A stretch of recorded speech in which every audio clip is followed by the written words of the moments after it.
King Charles has just arrived here at Britain's Parliament for a ceremony representing centuries of tradition and stability. But things have been far from stable recently in British politics. Prime Minister Keir Starmer is clinging on here at Downing Street despite multiple government ministers resigning and more than 80 of his own MPs calling for him to quit. So how has a Prime Minister elected just 2 years ago on a huge majority got into such a mess? The short answer is last week's local election results, which saw Labour lose nearly 1,500 council seats across the country, and Nigel Farage's right-wing Reform UK gain a similar number. And more than that, many unhappy Labour MPs have reported hearing a large amount of personal animosity towards Prime Minister Starmer from the public when campaigning. Of course, the poor election results didn't come out of nowhere.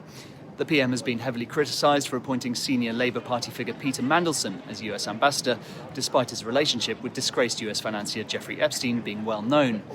Mandelson was forced to resign as ambassador when further details about this relationship were released by the US Department of Justice in the Epstein files. Starmer has also tried and generally failed to implement policies unpopular with the left of his party. And like leaders in many countries, he's grappling with low growth and high inflation, not helped by the US and Israel's decision to start a war in the Middle East. So what's been the PM's response? Well, he's said to his MPs that if they want to remove him, they'll have to do it by a formal leadership challenge. He's not stepping down voluntarily. That's a problem for the main contenders to replace him. Health Secretary Wes Streeting has never made a secret of his leadership ambitions, but he served as a loyal member of Starmer's team and has not yet triggered a leadership challenge. The other big name, more popular on the left of the party, is Andy Burnham, but he's currently Mayor of Greater Manchester, not an MP.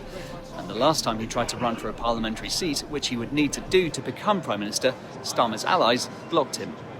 So Keir Starmer remains in office, and in there the King is setting out what legislation the government plans to pass in the coming year. But with leadership challenges still possible, we can't be sure if Keir Starmer will be there to oversee it all.